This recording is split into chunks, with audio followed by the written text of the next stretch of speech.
Hi there, Andrew here. I love to be entertained, but I have no patience, so I give every new show I watch only one episode to hook me. Welcome to Debut Review. Today I will be watching the very first episode of the new Critters show called A New Binge. A New Binge picks up the tale of the Critters. They're called Krites.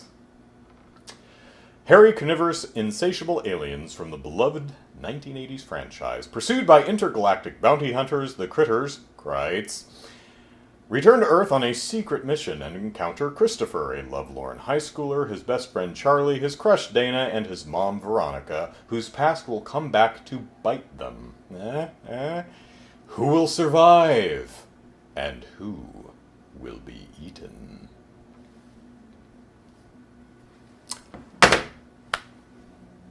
I like Critters, the movie. They're called Krites. The first one's good. It's a fun little 80s monster flick. The second one has its charms. The third one is terrible, and the fourth one is unspeakably awful. So I'm kind of excited to see new Critters. I don't expect it to be great, but it's little toothy monsters that eat people. Hopefully it will be at least fun. Quick anecdote.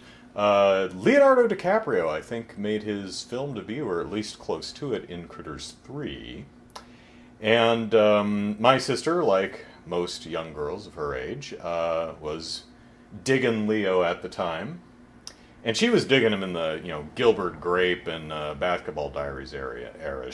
She was into Leonardo DiCaprio before Titanic, so his sister was ahead of the curve on that one. So knowing this, I told her, hey, did you know that Leonardo DiCaprio was in Critters 3? And she was like, squee? And I said, yeah, he dies. That was mean. I thought it was funny at the time, but that was mean. He doesn't die. So, he does die in Titanic, though. Spoilers. Alright, Critters, new batch. No, not new batch. New bite. New something. New binge. New binge. Critters, new binge. Let's check it out. Or, if you don't want to, I'll check it out by myself and report back. See you soon.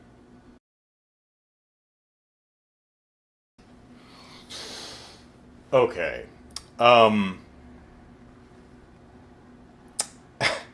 did not realize these episodes were less than 10 minutes apiece. So there's 8 episodes. They're slightly under 10 minutes apiece. Why is this a series and not just a movie? Maybe it works better episodically. Although this doesn't feel like a self-contained episode, it just feels like the first 9 minutes of a very cheap, very bad movie. Okay, wow. The optical effects, well, they're not really optical effects. The digital effects in this show are significantly worse than the optical effects used in the original movie from the 80s. You remember the bounty hunters and they had the blobby green faces and they morphed into actual people? That optical effect was a lot better and even kind of creepy in the original show. This just looks crap. This show has some of the worst green screening I have seen short of amateur YouTube videos. I mean, it looks like if I tried to key out this wall myself and put a beach background behind me or something like that, if I tried that's how bad the green screening is. The puppetry is okay. It's fine. The Krites themselves are really cute.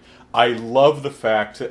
one thing I've always loved about the Critters franchise is the Krites are not animals. They're not monsters. They're aliens with their own culture and language.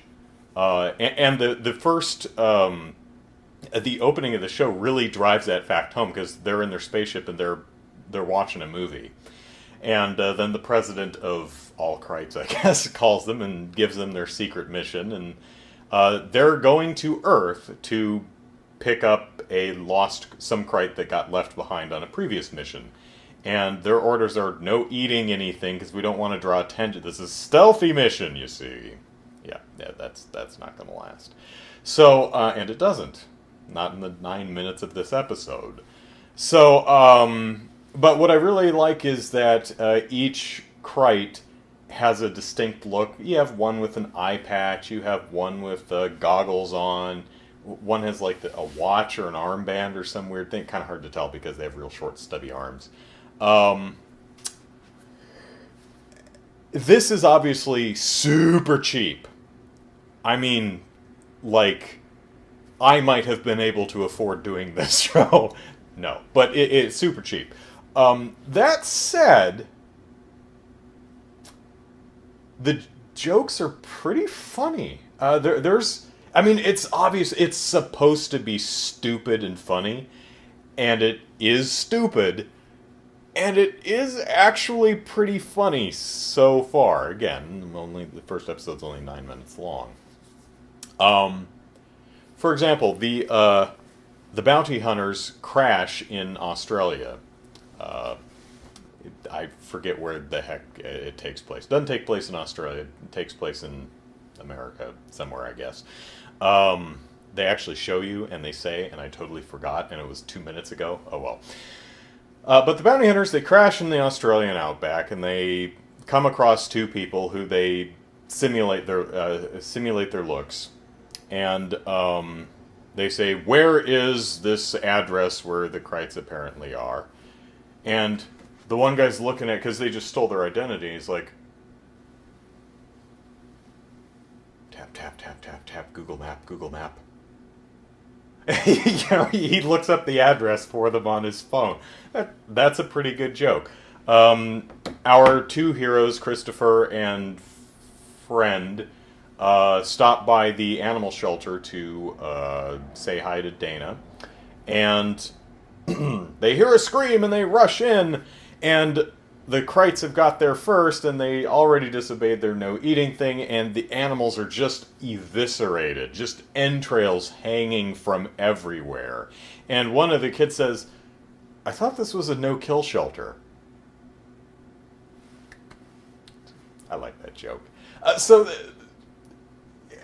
a lot of the humor works. Some of the written jokes in this show are actually really funny. So, will I check out episode 2? No. I can't. Because somehow it's not available. What the hell, Shudder? This is your show! How is episode 2 missing? It's your show! I mean, you either produced it or you bought it. Either way, it's your show. Where's episode 2? Now I have to write an email to customer service. So that's what I'm going to do. Critters, a new Binge, whatever it's called. It's terrible. But the Krites are adorable, and some of the jokes are funny. And it's really, really short, so hard to go wrong. Now, if you'll excuse me, I have a very politely worded email to write.